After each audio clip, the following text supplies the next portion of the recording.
Price the Lord. മത്തായിയുടെ സുവിശേഷം 1-ാം അധ്യായം 19-20 വാക്യം.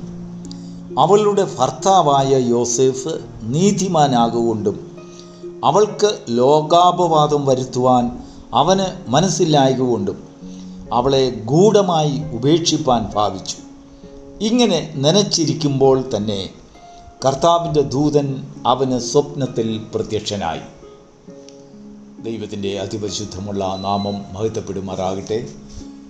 ഈ പ്രഭാതയാമത്തിൽ പ്രഭാത സന്ദേശം കേൾക്കുന്ന എല്ലാ ദൈവമക്കളെയും ക്രിസ്തുയേശുവിൻ്റെ ധന്യനാമത്തിൽ വന്ദനം ചെയ്യുന്നു.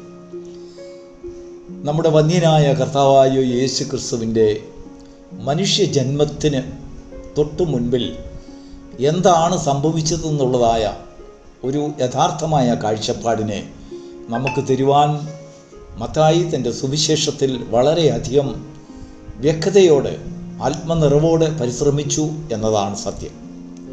മറ്റൊരു സുവിശേഷങ്ങളിലും ഇല്ലാത്ത രീതിയിൽ കർത്താവിൻ്റെ ജനനത്തിൻ്റെ ആധികാരികത അത് വെളിപ്പെടുത്തുന്നതായ ഒരു മനോഹരമായ വേദഭാഗമാണ് നാം വായിച്ചത്. മറിയ വിവാഹ നിശ്ചയം കഴിയുന്നിടം വരെയും അവളെ തിരഞ്ഞെടുക്കുവാൻ അരുമനാഥൻ്റെ മാതാവായിരിക്കേണ്ടതിന് അരുമനാഥന് ജന്മം കൊടുക്കുവാനുള്ള ഒരു പാത്രമായി പരിശുദ്ധാത്മാവ് തിരഞ്ഞെടുത്ത് ലോകത്തിൻ്റെ മുൻപിൽ മറിയയെ കൊണ്ടുവരുവാൻ അവൾ വിവാഹ നിശ്ചയം കഴിയുന്നിടം വരെയും പരിശുദ്ധാത്മാവ് കാത്തിരുന്നു. Price the Lord. നോക്കൂ, ദൈവത്തിൻ്റെ പ്രവൃത്തികൾ എത്ര മനോഹരമാണെന്ന് നോക്കൂ. അങ്ങനെ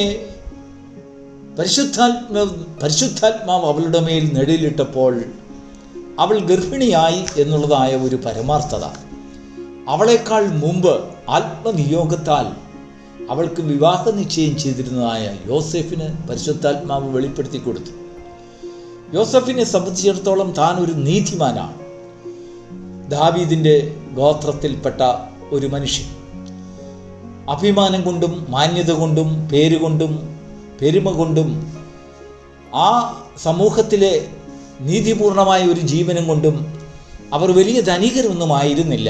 എങ്കിലും ദൈവസന്നിധിയിലും മനുഷ്യരുടെ മുമ്പിലും നീതിപൂർണമായ ഒരു ജീവിതം ചെയ്തതായ ഒരു കുടുംബമായിരുന്നു.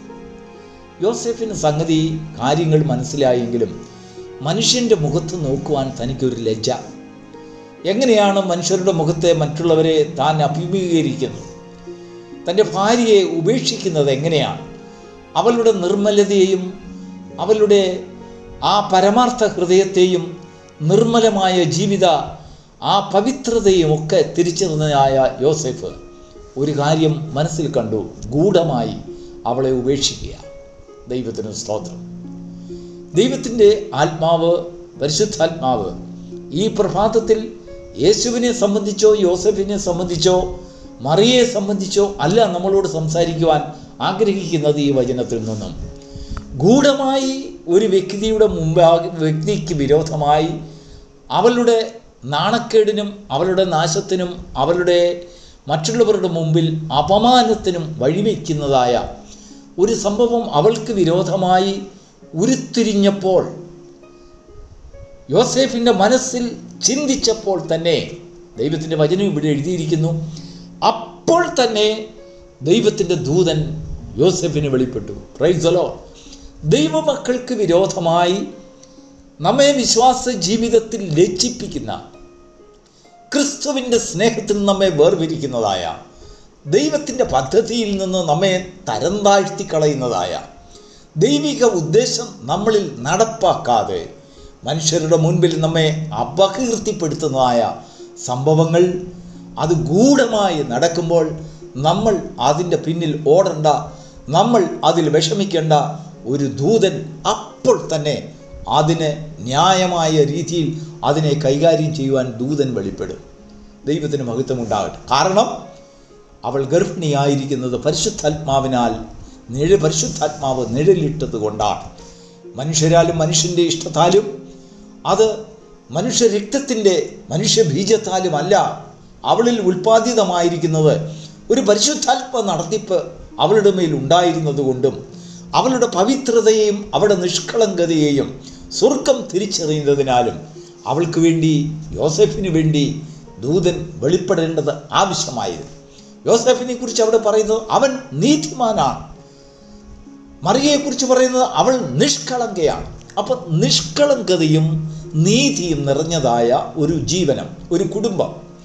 ആ കുടുംബ അന്തരീക്ഷത്തിൻ്റെ തകർച്ചയ്ക്ക് ഗൂഢമായി ഒരു ആലോചന അവരുടെ മനസ്സിൽ വന്നിരുന്നാലും ശരി, അതിൻ്റെ തകർച്ചയ്ക്ക് ഉതകുന്നതായ, അപകീർത്തിപ്പെടുത്തുന്നതായ, ദൈവത്തിൻ്റെ നാമത്തിന് അപമാനം വരുത്തുന്നതായ ഒരു ഗൂഢമായ ആലോചനകൾ എവിടൊക്കെ അത് തുടക്കമിടുന്നോ, എവിടൊക്കെ അത് അങ്കുരിച്ചു വരുന്നുവോ, എവിടൊക്കെ അത് നിഴലിടുന്നുണ്ടോ, എവിടൊക്കെ അത് നിഴലാട്ടങ്ങൾ നടത്തുന്നുണ്ടോ, അവിടെയൊക്കെയും മനുഷ്യൻ്റെ കരങ്ങളല്ല, ദൈവത്തിൻ്റെ കരങ്ങൾ അവിടെ രക്ഷയ്ക്കായി ഉദിക്കും.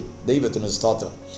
നമ്മൾ പലപ്പോഴും നിഷ്കളങ്കരായി നമ്മുടെ ജീവിതം ചെയ്തുകൊണ്ടിരിക്കുമ്പോൾ ദൈവത്തിൻ്റെ ആത്മാവ് നമ്മൾ ഉദ്ദേശിക്കാത്ത രീതിയിൽ, നമ്മൾ പ്രതീക്ഷിക്കാത്ത രീതിയിൽ പലപ്പോഴും നമ്മളെ പല മാർഗങ്ങളിൽ കൂടെ നടത്തുന്നതായി. മാനുഷികമായിട്ടുള്ള കാഴ്ചപ്പാടിൽ അതൊക്കെ നമുക്കതൊരു അപമാനകരമായിട്ട് തോന്നും, അതൊരു മറ്റുള്ളവരുടെ മുമ്പിൽ കുറച്ചിലായിട്ട് തോന്നും.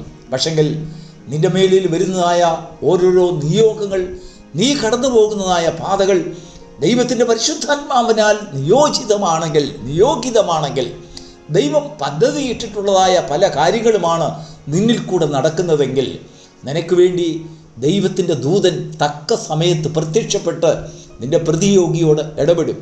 ദൈവത്തിന് സ്തോത്രം. നിനക്കെതിരായി അല്ലെങ്കിൽ നിനക്ക് ദോഷമായി ഭവിക്കത്തക്ക രീതിയിലുള്ളതായ ഗൂഢമായ ആലോചനകളുടെ മധ്യത്തിൽ നീ അല്ല യുദ്ധം ചെയ്യേണ്ടത്, ദൈവം അവിടെ പ്രത്യക്ഷനാകും, ദൈവത്തിൻ്റെ ദൂതൻ പ്രത്യക്ഷനാകും. നോക്കൂ, ഇവിടെ യോസേഫ് ഒരു കുറ്റക്കാരനല്ല. അവനെ സംബന്ധിച്ചിടത്തോളം അവൻ മാന്യതയുള്ള ഒരു പ്രവൃത്തിയാണ് ചെയ്യുന്നതെങ്കിലും ആ മാന്യത ദൈവത്തിൻ്റെ സന്നിധിയിൽ ദൈവത്തിൻ്റെ പദ്ധതിക്ക് വിരോധമാണ്. ഉടനെ ദൈവത്തിൻ്റെ ദൂതനത് അറിവ് കിട്ടി. അവൻ്റെ മനസ്സിനെ, ഹൃദയങ്ങളെ ശോധന ചെയ്യുന്ന ദൈവം യോസേഫ് മനസ്സിൽ ചിന്തിച്ചതേ ഉള്ളൂ, അവൻ ഭാവിച്ചതേ ഉള്ളൂ. ആ ഭാവം പോലും ദൈവത്തിൻ്റെ ആത്മാവ് തിരിച്ചറിഞ്ഞ് സ്വർഗത്തിലെ ദൈവത്തിൻ്റെ പദ്ധതിക്ക് ദോഷകരമാണ് അതെന്ന് സ്വർഗം കണ്ടുപിടിച്ചതിനാൽ നിമിഷ നേരത്തിനകം, അങ്ങനെയാണ് ദൈവത്തിൻ്റെ വചനം പറയുന്നത്, ഇങ്ങനെ നനച്ചിരിക്കുമ്പോൾ തന്നെ കർത്താവിൻ്റെ ദൂതൻ യോസേഫിന് വെളിപ്പെട്ടു.